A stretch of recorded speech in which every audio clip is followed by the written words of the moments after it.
Utajuaje kama una tatizo la upungufu wa nguvu za kiume, wewe mwanaume hapo? Utajuaje? Ni dalili zipi uweze kuzitumia na kujua kwamba hizi ni dalili za tatizo la upungufu wa nguvu za kiume? Kufahamu dalili ambazo ashiria tatizo la upungufu wa nguvu za kiume ni muhimu sana kwa kila mwanaume, ili iweze kusaidia wewe kuchukua hatua mapema kabla hali haijawa mbaya sana. Kuna wengi wanakuwa na dalili lakini hawajui kama dalili hizo zinaashiria kwamba ni tatizo la upungufu wa nguvu za kiume. Matokeo yake ni yapi? Ni kwamba ni anaendelea kukaa na kadri siku zinazozidi kwenda mbele, tatizo linazidi kuwa kubwa sana. Kutambua changamoto hii, video ya leo nitaangazia dalili kuu 5 ambazo ni muhimu wewe mwanaume kuzifahamu, ambazo zinakuwa zinaashiria kwamba una tatizo la upungufu wa nguvu za kiume. Upo nami Emmanuel Mpalia, ambaye kitaalamu ni nutrition specialist. Hivyo bila kupoteza muda, tujaribu kuziangazia dalili hizi ambazo zinatakiwa uzitumie kujua kabisa hizi kwamba zinakuashiria kwamba wewe tayari umeshaanza kuvamiwa na tatizo la upungufu wa nguvu za kiume. Tatizo la upungufu wa nguvu za kiume tulikuwa tunafahamu wazi ni tatizo ambalo linatokea pindi ambapo mwanaume anaposhindwa kuhimili tendo la ndoa vizuri, anakosa matamanio, hawezi kumridhisha mpenzi wake, kwa maana kwamba hata kama ni mume wake hawezi kusimama imara na kuhimili tendo la ndoa. Tatizo hili linasumbua wanaume walio wengi, waathirika wengi wakiwa ni watu wenye magonjwa sugu kama sukari, masuala ya moyo na masuala ya vitambi, tofauti na ambao hawana changamoto hizo.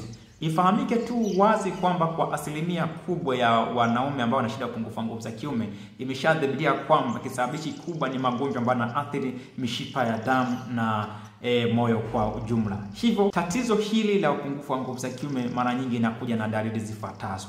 Dalili ya kwanza ni uume wa mwanaume kushindwa kusimama.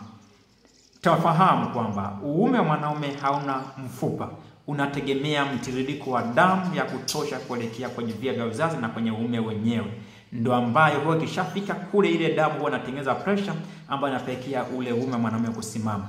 Kwa hiyo kushindwa au uhaba wa damu ama damu kutokuweza kutiririka ya kutosha kuelekea kwenye uume wa mwanaume inapelekea mwanaume huyu kushindwa ama uume wake kushindwa kusimama vizuri. Hii ni dalili ya kwanza, ambayo hii inaweza kuwa inasababishwa na vitu vingi, hususan inaweza kuwa ni sababu ya ugonjwa wa kisukari, inaweza kusababisha magonjwa ya moyo, inaweza kuwa ni magonjwa kama atherosclerosis ambayo yanashambulia mishipa ya damu, inaweza kuwa ni uhaba hata pia wa hormone, kwa maana kwamba ambao mwisho wa siku inaathiri mzunguko wa damu, ambayo inapelekea damu kuwa chache, ambayo inaelekezwa kuelekea kwenye via vya uzazi vya mwanaume ama kuelekea kwenye uume wa mwanaume, ambao mwisho wa siku uume hauwezi kusimama bila damu ya kutosha.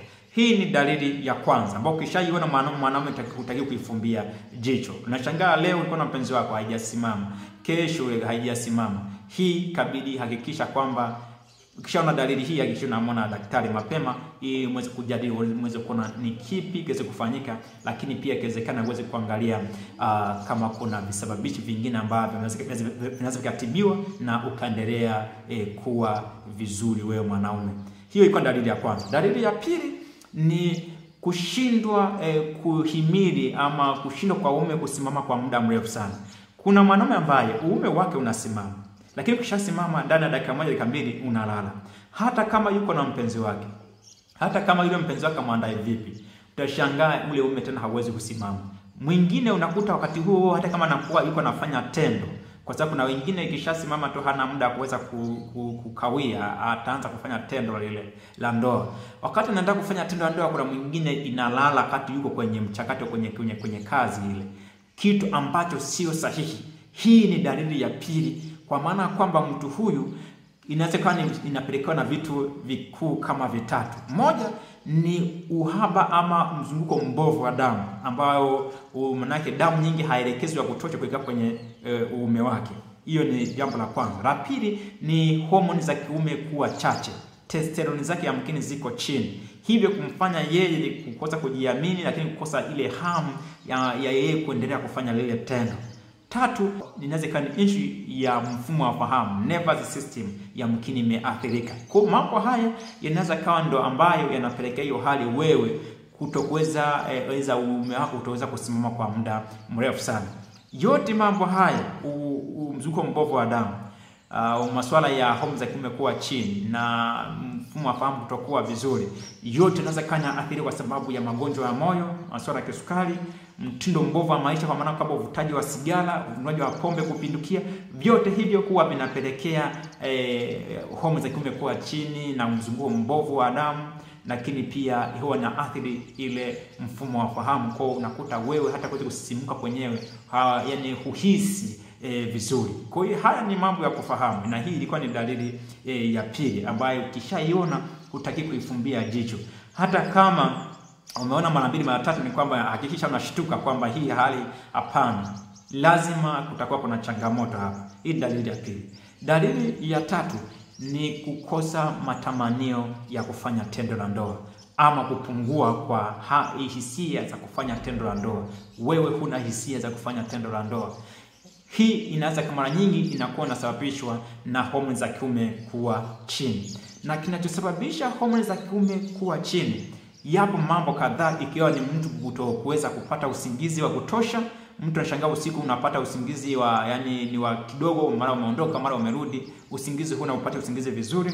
Magonjwa ya moyo, lakini pia kwa masuala ya kisukari, kwa masuala ya kitambi. Wanaume wengi ambao ni wanene wenye vitambi vyao, ni kwamba kiangapo tafiti nyingi zinatuambia kwamba wana kiwango kidogo sana cha homoni za kiume ambazo zinawafanya wao kutokuweza kupata hamu ya kuweza kufanya tendo la ndoa.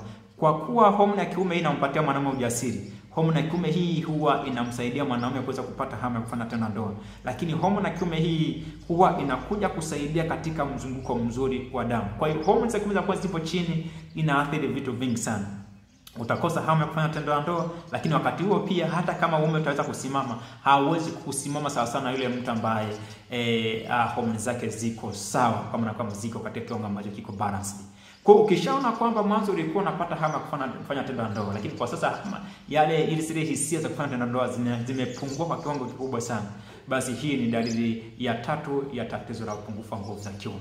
Dalili ya nne ambayo natakiwa uifahamu ni kutokuweza kuona mume wako nasimama kipindi cha usiku ama asubuhi unapoamka. Tumeshazoea mwanaume ambaye amekamilika, usiku wa manane ukijishtua pale lazima utakuta tu mume umesimama. Hata kama usiku wa manane haujasimama, basi asubuhi alfajiri ile mwanaume lazima mume uweze kushituka, lazima usimame. Sasa unashangaa wengine ambao tayari wameshaanza kuwa na tatizo la upungufu wa nguvu za kiume, hiyo hali huwa inapotea. Asubuhi akiamka, anaamka lakini mume umelala kabisa, uko kwenye usingizi mzito. Usiku wa manane ukilala, hata kama ukijishtua, unaona kabisa na mume na wenyewe ulienda usingizi na wenyewe umelala. Kwa hiyo hii ni dalili ya nne ambayo inatuambia kwamba tatizo wewe hapa tayari una tatizo la upungufu wa nguvu za kiume. Na hii inasababishwa na nini? Mara nyingi inasababishwa na mtindo mbovu wa maisha. Kwa mfano, wanaovuta sigara, pombe, kuna masuala ya ulaji wa vyakula vibovu ambavyo vinaathiri mfumo wa mzunguko wa damu, kwa maana inaathiri mshipa wa damu na moyo. Unachanganya unakula vyakula ambavyo vinachochea masuala ya pressure, masuala ya magonjwa ya moyo. Wewe unakula tu kwamba unakula bata, after vyakula hivi ndio ambavyo huwa vinakuja kuathiri, kupelekea wewe utokuza kuona hiyo hali ya kusimama katika nyakati hizo mbili ambazo nimezizungumza. Lakini kitu kingine ni kutokuweza kufanya mazoezi. Mwanaume upo tu ufanye mazoezi, yani ufanye ukimbia au utembei, yani wewe upo tu, kwa kuwa una usafiri wako, wewe unakaa tu umenengeneka na kwenye gari lako ama kwenye usafiri wako, ufanye mazoezi. Hii lazima itaathiri au itapelekea hii hali ya wewe kutokuweza kuona mume wako nasimama muda wa usiku ama asubuhi au kwa maana kwamba ya alfajiri. Hiyo ilikuwa ni dalili ya 4. Dalili ya 5 ni kuwa na wasiwasi. Mwanamume anakuwa na wasiwasi na kutokuweza kujiamini na kuwa na aibu. Hivi vitu kishaviona, hizi ni dalili ya mwisho ya wewe kwamba tayari upungufu wa nguvu za kiume umeshaanza kukukabili. Hiyo tatizo shaanza kukukabili. Na hii inaweza ikawa ni kwa sababu tu ya kiwango kidogo cha homoni za testosterone, kwa sababu homoni hizi za kiume ndio zinamfanya mwanaume na kuwa jasiri, unakuwa na hamu na unaweza kujiamini na unakuwa hauna wasiwasi. Kufanya tendo la ndoa ile unalifanya kikamilifu pasipo kuwa na uoga wote, kwa sababu unajiona wewe ni simba na unajiona mkakamavu na unaona kwamba hii kitu kiko ndani ya uwezo wako unaweza kufanya. Lakini zinapokuwa zimeshuka tu, unaanza kuona masuala ya aibu, wasiwasi, hujiamini tena kama ilivyokuwa awali. Kwa hiyo ukishaziona hizi hali, basi fahamu kabisa hii ni dalili ya 5 ya upungufu wa nguvu za kiume. Nitaka kufahamisha dalili kuu 5 za upungufu wa nguvu za kiume, ambayo tunasema kwamba ni uume kutosimama vizuri. Ukisimama pia unakuwa hauwezi kusimama kwa muda mrefu sana. Wewe kukosa matamanio au hisia za kufanya tendo la ndoa. Na 4 tunasema kwamba ni kutokona uume ukisimama upande wa usiku wa manane ama alfajiri, unaona kabisa hausimami na kuwa wenyewe na wenyewe umelala. Na mwisho ni habari za kuwa na wasiwasi, kutokuweza kujiamini na kuwa na woga. Hivi inaashiria kwamba wewe tayari una tatizo la upungufu wa nguvu za kiume. Nilihitaji kufahamisha haya leo. Ulikuwa nami Emmanuel Mpalie ama kitaalamu nutrition specialist. Tunaona kwenye kipindi kingine kijacho. Kwa heri.